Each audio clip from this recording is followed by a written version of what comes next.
O artigo apresentado é sobre visualização de cobertura de dimensões para suporte à análise exploratória de dados.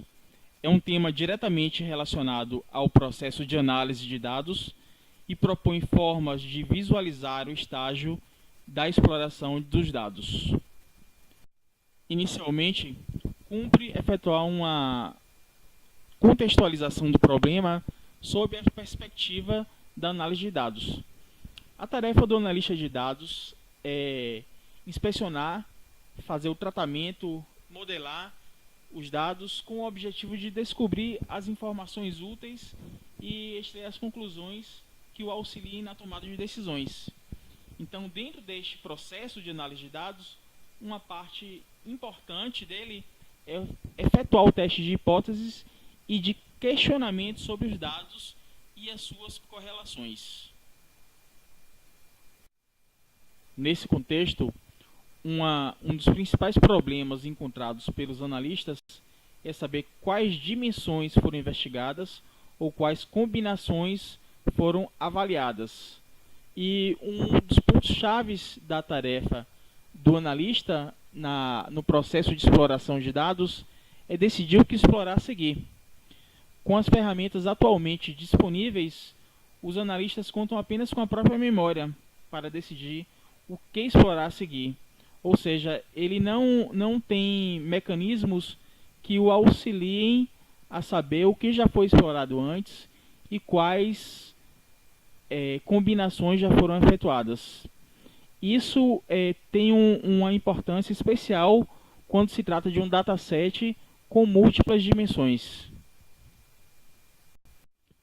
Esse problema da falta de registro do que já foi explorado, em alguns casos, pode até mesmo dificultar o aprofundamento da análise.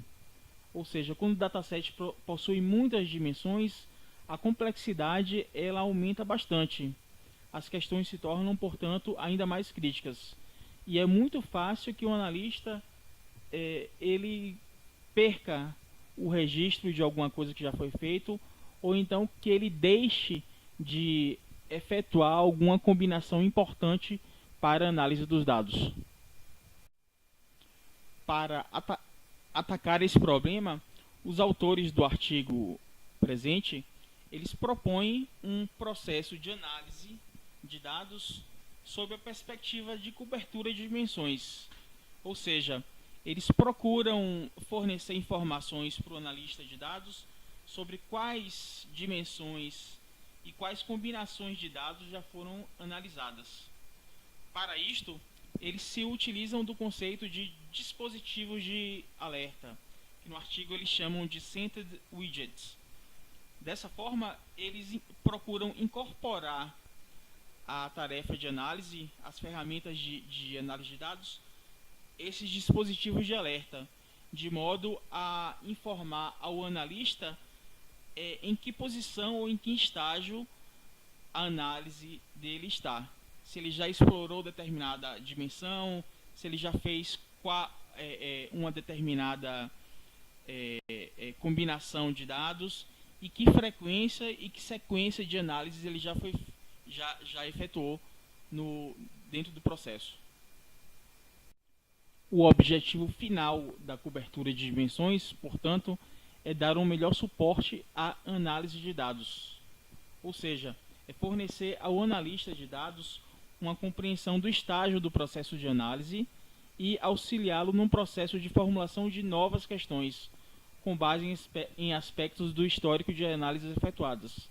Com isso, em tese, seria possível aumentar o número de questões formuladas, aumentar o número de descobertas e aumentar a amplitude de exploração dos dados, sem sacrificar a profundidade.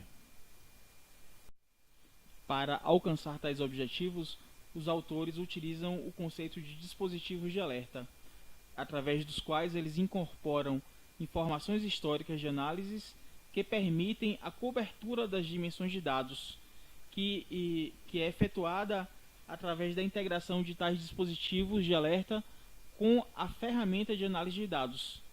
Assim, o objetivo destes dispositivos é chamar a atenção do usuário dando suporte à navegação no espaço de informações, ou seja, nas dimensões dos dados e nas combinações dessas dimensões. Com isso, é possível fornecer ao analista uma melhor compreensão sobre o estágio de investigação dos dados.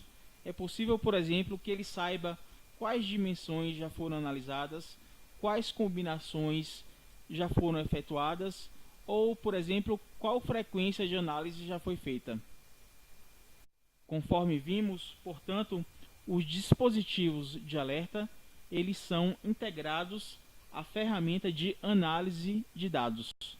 E as principais funções destes dispositivos são acompanhamento e visualização das dimensões exploradas e das que ainda não foram, compreensão e visualização das combinações de dimensões que já foram analisadas e, por fim, visualização das frequências de exploração das dimensões de dados. Nos exemplos a seguir, veremos formas de utilização destes dispositivos de alerta. Neste primeiro exemplo mais simples, podemos ver uma busca de imóveis com indicadores de pesquisas já efetuadas sobre diversos valores de dados. Aqui vemos valores quantitativos, também vemos valores qualitativos. Neste segundo exemplo, temos uma configuração um pouco mais elaborada dos dispositivos de alerta em uma visualização de dados. Inicialmente, vamos definir aqui o painel B, é o painel da visualização dos dados. Aqui estão sendo visualizados os dados de vendas, aqui vendas, está com a seta aqui, os dados de lucro, aqui, e eles estão categorizados por gerente, aqui, gerente. Então, esses são os dados que estão sendo visualizados. Junto com esses dados, os dispositivos de alerta, eles informam a frequência de análises que cada um já sofreu. Além disso, ele mostra dimensões correlacionadas que já foram efetuadas, tais como região, margem de produto base, e eles mostram também outras dimensões que ainda não sofreram análise. Por fim, temos também o painel C, que mostra uma lista cronológica de gráficos já criados sobre esses dados.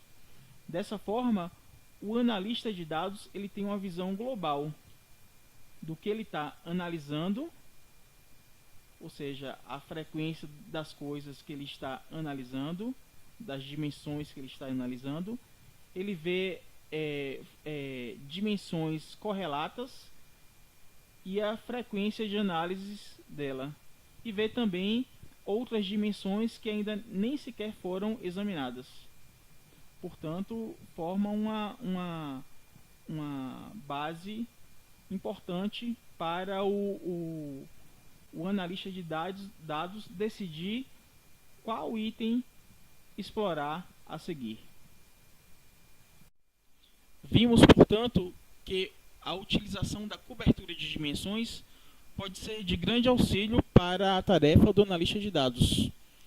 Os autores do artigo, eles conduziram um experimento onde eles tentaram avaliar 3 hipóteses que foram previamente descritas nos objetivos. A primeira hipótese é se a utilização desse método aumenta o número de questões formuladas. A segunda hipótese é se aumenta o número de descobertas. E a terceira hipótese é se aumenta ou não a amplitude da exploração dos dados. Como resultado, foram observados ganhos significativos na hipótese H1 e na hipótese H3. Ou seja, houve um aumento significativo de questões formuladas e um aumento na amplitude das análises efetuadas. Já na hipótese H2, não foi observado ganho significativo.